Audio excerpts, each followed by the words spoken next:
Rapper number 12, Irish whiskey. Lose to a bitch like that, I mean, all he does is talk about people's kids, religion, nations. Obviously, nobody wants to lose to a coward like that. So, you know, I felt like I lost the wrestling exchanges, the fight, you know, whatever. You know, I know I did damage. I think I dropped him twice. So, it just sucks, man. Fucking flat on the wrestling, and he jumped on and he was able to take me down. There was like 1 or 2 times that I felt him getting real tired on the takedowns, and all of a sudden he got that takedown as I was like stuffing the second and third attempt. Then on the fourth one he got me down, and he's got good control once he's on top. Oh, so you knew the guy very well. Did anything in there surprise you, or was it pretty much just exactly what you expected? More or less what I expected, you know. I know that he wouldn't want to stand in there toe-to-toe, because even if he'd land 1 shot or 2 or 3, when I'd land one back, it'd make a big difference, you know. I felt I'd hurt him more significantly with my shots, but whatever, man, it still came up short. Yeah. Is it a fight that you'll try to get again at some point, or is it, you know, all that encompasses it better to just move past all this? Definitely, if I get on a winning track, improve myself again, and I get that fight, the fight I'd love to take, I feel I could keep improving those positions where I did fuck up tonight, just make it a little bit more taxing on him, so when we get to the feet, I'm fresher, he's a little bit worn out, and I can get some big shots in his face and finish him next time. Last thing for me, I know you want to take some time away and be with the family and such, but is there anything that interests you right now other than a rematch, which would be down the road? I mean, you're still a big star, obviously, man. If the crowd was responding out there, it's clear how much you're loved. So, I mean, are there fights that make sense or dates or anything like that? I think the only thing that makes sense is for me to get in the gym, me to get in the track and field, and just get after it, get in great shape, see where my headspace is at, and then 3-4 months from now, make that decision who's next. You know, for right now, I want to clear the cobwebs up. It's not that I'm hurt or nothing, but to lose to a punk like that, it sucks, you know. And if I fight like another wrestler, I need to make sure I could deal with this thing, you know. It's always been tough fights for me with the wrestlers, you know. Thinking, is he gonna shoot on me so I don't open up as much on my feet as I should, and then I get in big scrambles and I get out scrambled. So I need to fix the wrestling, man. George, to your right. I mean, to your left. Excuse me. To you. I know my right from my left usually. I'm just curious, when you dropped him in the 4th round there, was that your good shot, and are you surprised he bounced up as quick as he did? And then I didn't pounce, you know, on him after I dropped him. I wasn't surprised that he bounced up. I was just surprised that I didn't go and take his head off. I thought he was going to shoot immediately on me, so I just thinking of wrong shit instead of just go and take his head off. You know, I was tired, he was tired and hurt. That was my chance right there. That was that window of like 5-6 seconds to give it all I got and make a sprint and make a big change. Maybe I could have made that round 10-8, 10-7, who knows, you know. But I didn't take that opening. You dropped him in the 2nd and the 4th, I believe it was. Which one was the better shot? I'm going to have to see with myself, because obviously when I'm in the fight, I might think this, I might think that. Probably the one in the 4th, I think, but I'm going to have to check it out again.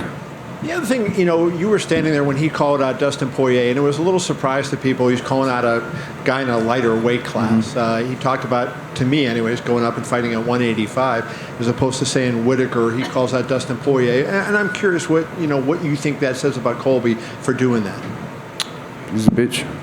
That's it. You know, the bitch could wrestle though. Jorge right here.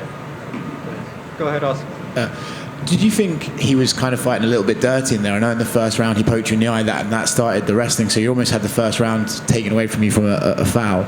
Did you feel like he was doing that, and was he doing it intentionally, or how did you feel? The eye poke was pretty bad, man. It's the only thing that's hurting on me right now is the fucking eye poke. My eye's still throbbing right now. I've had a couple mishaps with Herb Dean. I just don't get it why he didn't fix the action. You know, he threw a punch, miss, and then he immediately just jabbed me in the fucking eyeball. I'm not gonna take nothing away for him winning the fight, because that was just one sequence. But it would have been cool if he would have stopped it there, and I would have got my breather, and then we restart, because he poked the shit out of my eye. You know, like, it's still throbbing right now. It's the only thing that's hurting on me. Whatever the fucking me and Herb Dean don't have a clean record as it is. You know, we've had a couple mishaps in the past, and shit, he's not my cup of tea when it comes to refereeing. He, in between the first and second round, he said to Colby, I've watched the replay, it was an eye poke, I'm giving you a stern warning. But at that point, the eye poke's already happened, and you've already... And I've been down for like 3 minutes and change on my back, you know. I don't know, you know, I just kind of sucks, you know. And then there was a low blow as well, and I don't know. Colby's always been kind of a little dirty fighter, but today just showed more. But I'm not gonna rely on that or anything, man. Still, I lost the wrestling scrambles, and he won, you know. You've been disappointed before, right? I remember against Usman, you came up short and you were disappointed. But this one, and I don't want to rub it in or anything, but how harsh is this sitting here right now talking to us? It's fucking, like I said, none of it is personal, but it just sucks because this idiot talked about my kids, you know. He's still somebody, if I see him out in the streets, I'm going to give him everything I got to break his fucking jaw, you know. It doesn't matter if I lost wrestling scrambles tonight. I still think he's a fucking pussy, you know. Thanks for coming to talk to us. Jorge, I was wondering, straight back, I believe it was in the 4th round you had this particular exchange with him. He kind of got you against the fence. He unloaded a few punches and you just shook it off. You showed your tongue at him. Can you just walk me through that moment? I mean, was it just the punches just didn't have no power and then you came back and cracked them? I was kind of baiting him there because I was seeing the punches coming, and I was like, I think I could get him to either punch out or he's going to take a shot right now and I could catch him with a knee. I ended up catching him with a punch. Yeah, he doesn't have power like on his hands, you know. That's why he goes right to sniffing the crotch. So I just I was hesitant there, man. I thought he was going to shoot and I could time him for a knee as he was throwing those punches. I just read him wrong. I think he let out like 7-8 punches, but that also caused him to gas, you know. And then another question I had, just were there any words exchanged, you know, when you guys were in the middle of the octagon that maybe we didn't catch during the fight?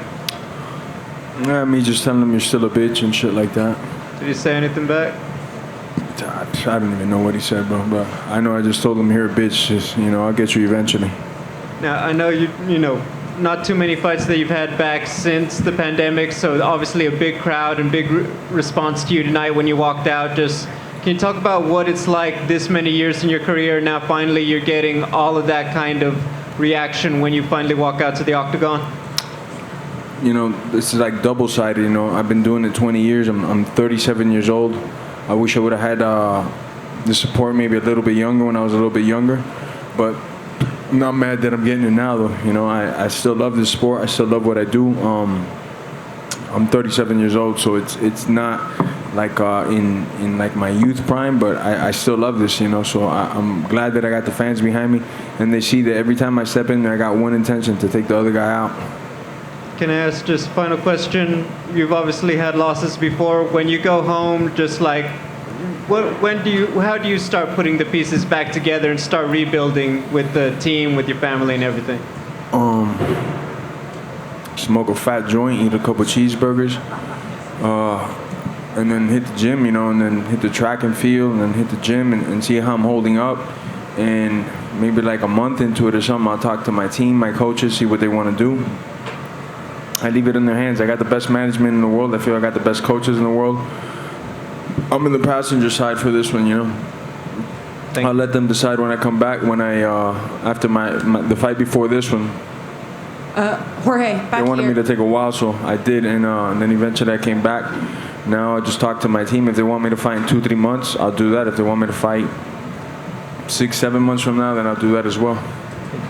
Jorge, back here. There were some rumors that Colby came into the fight with a knee injury, and I saw that Malky also replied to a tweet about Colby getting some cortisone shots. Do you know if he had a knee injury? I'm not 100% sure. Just I wanted to blow his knee out anyways. All right. And then last question from me. There were a couple shots to the back of the head. Did that impact you at all during the fight? In the heat of the moment, you know, the adrenaline's pumping, you know, so I'm sure that he hit me back there, but I don't feel it. The only thing that impacted me in the fight that was like harsh was the eye poke, you know. It was pretty shitty. My eye's still throbbing right now. Doesn't feel too good. Probably get that checked out. Make sure there's no corneal abrasion or nothing. That's the only thing that I think the referee should have set a stern warning and gave me the time to recoup, you know. My eye's still hurting now, and it's been like 30 minutes after the fight. Thank you. That's all for me. Thank you. Jorge, pasando todo lo que has pasado, tu historia, que es una historia tremenda para todos los cubanos, ¿cómo te recuperas de esto y cómo sigues adelante con la fuerza para seguir peleando y dándole a tu gente lo que la gente quiere de ti? Fe en Dios, primero, tomar un descanso, 1 o 2 semanas, después empezar a ir al gimnasio, ir recuperándome así y empezar de menos a más, a ver quién me dan para la próxima pelea y después acabar con él. En Nueva York tú una vez me dijiste a mí que tú soñabas con verte en el Madison Square Garden. Cuando cierras los ojos, ¿dónde más te ves, Jorge? ¿Dónde más ves tu carrera llegando? De nuevo aquí en Las Vegas, llenando el estadio, peleando con uno de los mejores del mundo, arrancándole la cabeza, yendo para adelante. No, yo no voy a dejar que esto me pare. Voy a tomar un tiempo para reenfocarme, poner todo en su lugar y ir para adelante. De nada. Jorge, just in front of you here.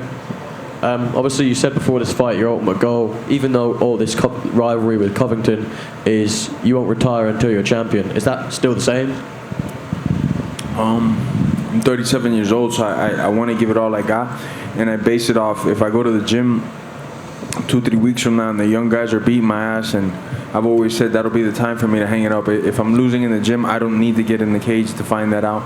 The goal is always to be the champion. As long as I'm doing good in the gym, I'll keep competing. You know, we didn't do that well to the American top team, but we constantly have guys that are competing at the highest of levels. So the day I can't compete with those guys, I know it's time for me to hang it up. I still do well in the gym, and it's going to be the same thing. I'm going to get back to the gym, and then if everybody's kicking my butt, then my time has come. If I'm still holding my own, I'm going to get in there and give it another shot. And if I win that one, then I'm going to give it another shot. And if I win that one, I'm going to give it another shot, and then see where that leads me. Like you said there, you know, the title is what's on your mind. Obviously, it's a very personal fight. You know, people can say it's one-sided, but you had your moments. Is it a rematch something you would ever want? Definitely. I'm going to go and earn it, though, by knocking other people out. Eventually, I'll get in front of him. I'll get in front of Usman right now. I'm far removed from that, probably 2-3 fights away from that, but I love the work. I love the fight. So as long as I can still hold my own in the gym, I'll be back in there. Thank you. Yes, sir. Okay, Brad, one question. More important for you before it's all said and done to get a third fight with Usman or that second fight with Colby? It'd be nice to get both. If I could get both, it'd be very nice. I feel in this fight there was a couple hiccups in the wrestling exchanges when he was giving all he had to take me down. If I could have just avoided those takedowns then, it would have been detrimental for him. Then we would have been on the feet and I would have been nice and calm and he would have been huffing and puffing. Instead, I gave up in some positions. I gave up, but I got outscored, and then that allowed him to put his style on me, and then that made it. Then my gas tank went down. So I just feel like if I could clean that up, I could make his life hell. Herb Dean did give him a warning in between rounds, and he gave a stern warning. Were you kind of surprised that he didn't take a point after that with the low blow? No, I wasn't surprised at all. I was just surprised that after the eye poke in the first round, they didn't just break it up and address it. Like that position wouldn't have happened had he not poked me in the eye, you know. So it's whatever. It's Herb Dean stuff, you know. Everybody here could, if you've seen fighting, you've seen Herb Dean had numerous hiccups. I'm not gonna blame the fight on him, but he's not my cup of tea when it comes to refereeing. Jorge, de este lado, cuéntame un poquito qué pasó en el cuarto round cuando lo tocaste, en español sé que ya lo dijiste en inglés, pero cuando lo tocaste y sentiste que podías ir por más o qué pasó? Cuando lo toqué vi que estaba lastimado y mi primera emoción era, se va a tirar las piernas, solo quería casar con una rodilla o con un uppercut, no lo hizo y pensé mucho, ese es el problema mío, que pensé mucho en vez de sacar los perros y tratar de terminar en ese momento como sea, me puse a pensar mucho. ¿Y el piquete de ojo qué tanto te afectó a partir de ese momento en la pelea? Bueno, el ojo todavía me duele, lo tengo palpitando todavía. Ha sido media hora después de la pelea y el ojo no está entero. Me lo voy a ir a chequear con los doctores mañana. Gracias, Jorge. De nada. Thank you guys. Thank you everybody, man. There are lots of ways to support our brave first responders. Drinking a rich and smooth proper Irish whiskey is one of them.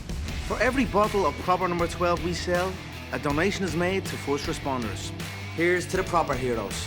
Shlonda.